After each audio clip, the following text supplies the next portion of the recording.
Hello again, this is Dr. Blair Reich with Teach the Controversy, further issues casting doubt on the presidential debate and the presidential election.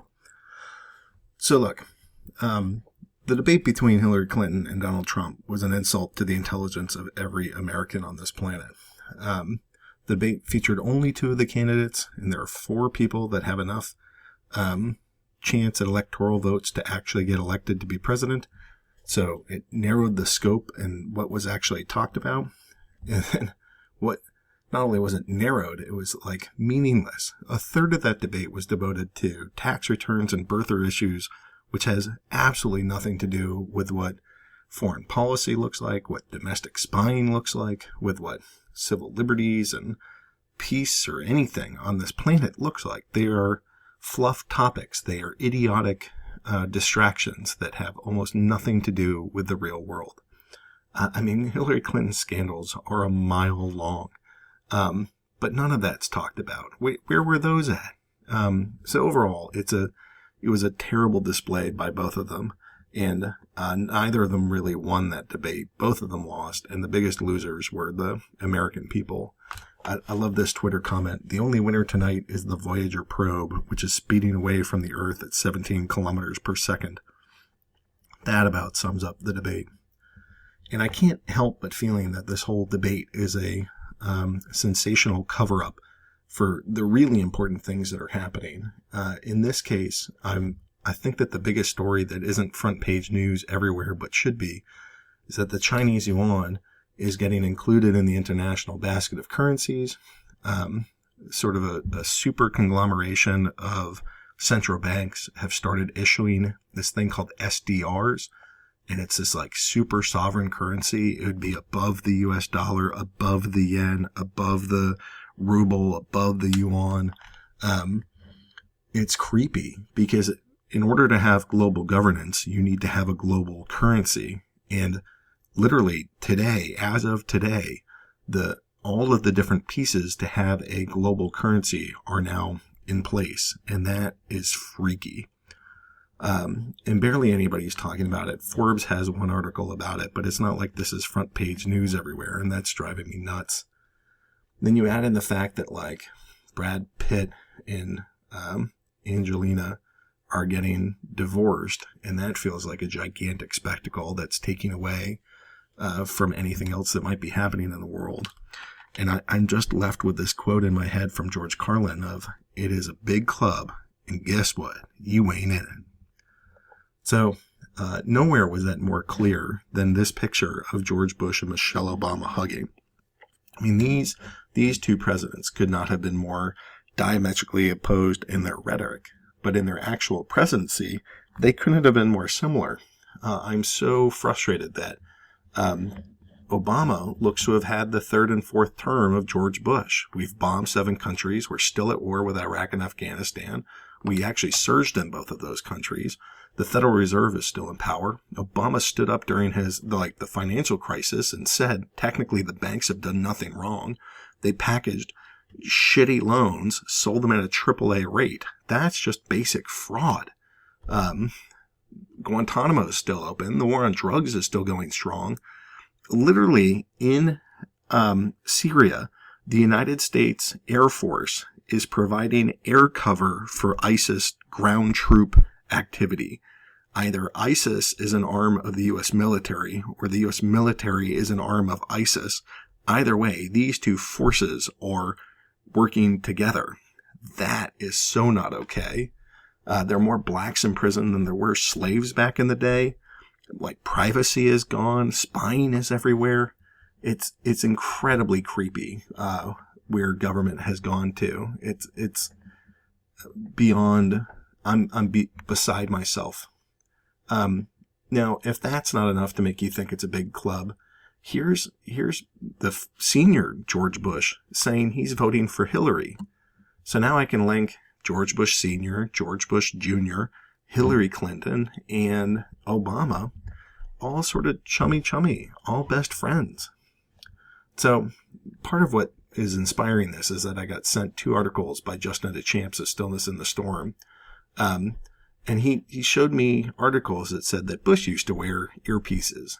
Well, I just saw Hillary wearing what I now think is an earpiece, and it just brought this whole shitstorm together in my head of the media clearly being in the tank for Clinton because they're modifying polls. Like they're not counting millennials. They're saying it's too hard to count them, but that's really to cover the fact that her support among them is like totally devastated.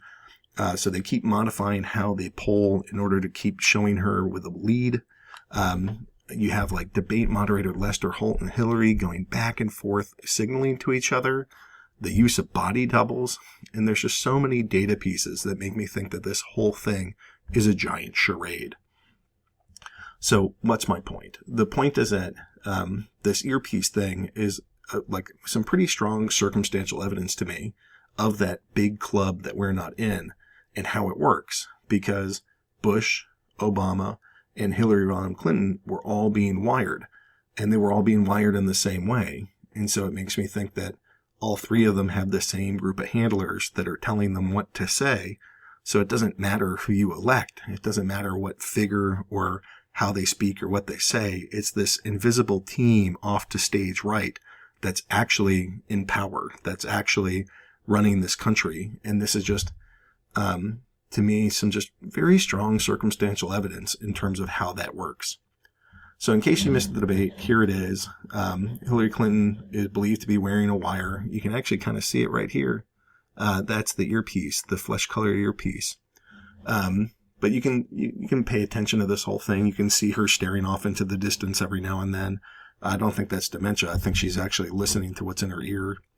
So I have this whole thing about debate irregularities. You can see the folder that this guy takes out of her podium to go give to Lester Holt, who's here. That's weird. You can see the signaling that she's doing to Lester Holt, and here's an entire YouTube video about that. You can see the wire that's running up and down her back. So there's some power box that runs up the wire. This thing probably goes around her neck, and then it sings the signal to her earpiece. There's also previous concerns because she had been wearing one before. So she got busted before the debate. So this isn't our first piece of evidence. This is our second piece of evidence that she wears this earpiece. And she was nice enough the first time to go wear one that's, the wrong color of her skin. So it's pretty easy to detect. She was using body doubles. So I got lots of time on YouTube talking about how she uses body doubles. And here's a close-up of her ear. This thing is not her normal ear. That thing is like a little hearing aid, or that's the earpiece that we're talking about today. But she's not the only one to do it. Here's Bush. And so there was a NASA scientist that goes and takes this image and kind of sharpens it to go show, yep, here's that thing that's running up and down his back. And at the time, this is what they showed it being. Here's your earpiece, a little battery pack, and that's kind of like the receiver. And it was called Bulgegate because this thing was covered. It was covered in Salon and later in Mother Jones. So the Times reporters called me a number of times on the story. Confirms this is a guy that's the NASA imaging scientist. His last name is Atkinson. I was able to identify the object Nelson highlighted definitively as a magnetic cueing device that uses a wire yoke around the neck to communicate with the hidden earpiece. The kind of thing that is used routinely now by music performers, actors, reporters, and politicians. And I don't understand why they're saying actors and politicians at this point, because that just seems totally repetitive to me. Anyway, so the story ends up running at Mother Jones, but here's some more pictures. It wasn't just that one debate. You can see Bush is wired here. This is the third debate.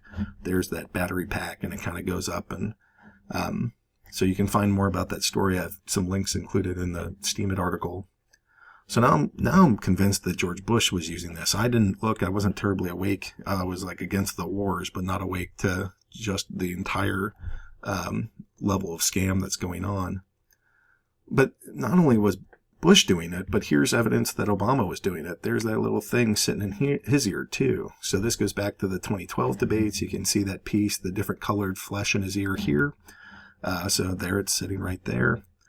And, during this debate, so this is the actual debate between him and Romney, you can see him just kind of like go off staring sometimes. And it's that same kind of, like you're receiving something, so you gotta have to pay attention, and it changes the way that your posture is and things like that. So this is the wire that is expected in there too for Bush or for Obama. So it just looks like these guys are all using the same tactics, and they're all getting their information from stage right. Who is stage right? Anyways, so this is Bill Still. Bill Still talks about the technology and the likelihood that Obama was doing this, and talks about the likelihood that Hillary Clinton is doing this. Talks about some of that technology, so you're welcome to go into that. And it just makes me so upset because, you want to have a transparent democracy or like a republic, and they're fronting candidates who are obvious puppets that, you're electing like a character, but you're not actually electing a set of policies that will ever deviate from the sort of warmongering, pro-business, pro-corporate, like, superstructure that they're actually supporting. So, those guys are obviously crooked, but what about Trump? I mean, everybody, if you hate Hillary, your obvious next step is, we got to vote for Trump. He's our only hope. Well, my first problem with that theory in general is just that Hillary Clinton and her team rig elections. She was rigging the primary in California, in Ohio, looks like Nevada. I'm sure that there's others as well. So for my opinion, it looks like a vote for Stein, a vote for Johnson, and a vote for Trump are all a vote for Clinton, because that's how rigged elections work. So you have to get past the fact that this whole thing is rigged anyways before you get to the next step. But the next step is that, it's not like Trump's an angel. The tax return, I can kind of see that from a business point. You lose a bunch of money and then you don't pay taxes for a while. Yeah, that's not totally unpatriotic. It's just there's some business sense to that. So that just feels like a distraction. What I'm much more concerned about are that the allegations and the evidence that that Trump is involved in the same kind of pedophile rings that Clinton's involved in. So the Daily Beast ran this pretty extensive article talking about the multiple trips, the tight relationships, and the long-running visits that Trump had with Jeffrey Epstein. And Epstein is like a well-documented pedophile. He's just busted for orgies and child sex trafficking, and he's sort of like this elite circle that they're involved in.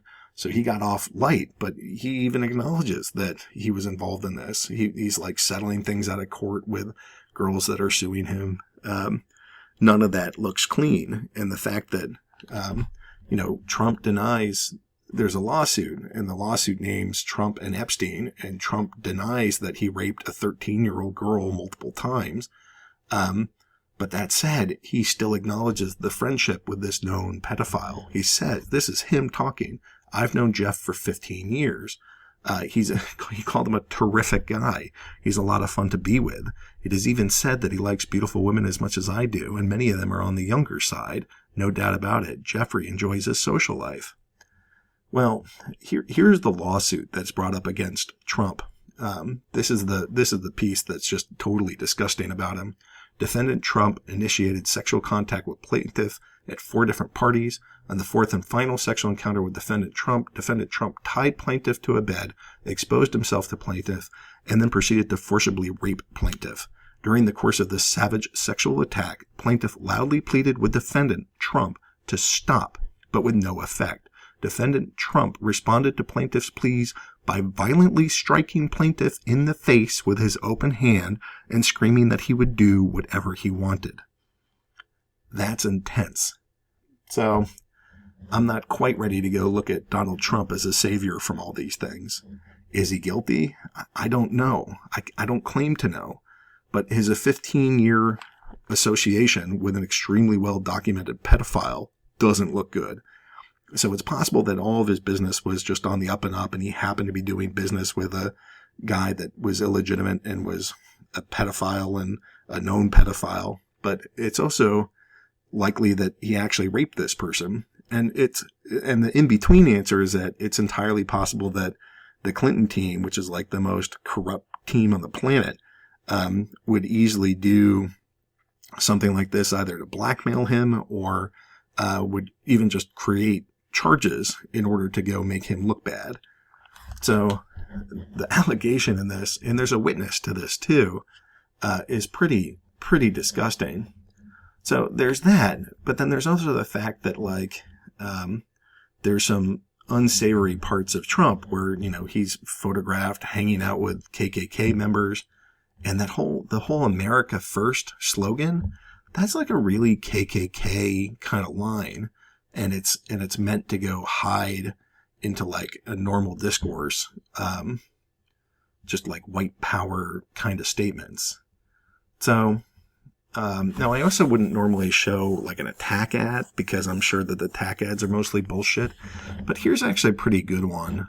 This is a Hillary Clinton ad that ran against Trump, just sort of walking through some of his business practices of how he wouldn't pay people whose work he even thought was good, and how he would sort of bully them out of it. And I get sort of that approach in a business sense. I don't like it, but I understand why people do it. But then when you think about this guy being in charge of a $16 trillion budget with contracts and budgets and salaries, I'm not sure that I really want that for the entire American people and the way that we do business. So if there is one saving grace about Trump, for me, if there's one reason why I might keep like some amount of hope that he's not the devil incarnate or just as bad as everybody else, or just as bad as the Clintons or the Bushes and the Obamas, it's because of this one little clip of Newt Gingrich that goes on TV, and he says the reason that the powers that be hate Trump is that he's not part of the secret societies. So that is like this incredibly powerful statement to me. And Newt Gingrich was like a former presidential candidate. This isn't just some crackhead on the internet. This is, somebody that has enjoyed parts of this power for a long time. So that carries weight with me. So maybe I'm willing to accept that there's a chance, a non-zero chance, that Trump actually isn't this horrible rapist. Although it does look like he's got some strong KKK tendencies. But it looks like Trump has enough scandals of his own. So, my main point here is that I don't trust either of the two parties, and I don't trust either of the main sort of political thought of you have to vote for a Democrat or a Republican, and you have to vote for Trump to stop Hillary, or vote for Hillary to stop Trump. I think that they're both very likely to be extremely dangerous.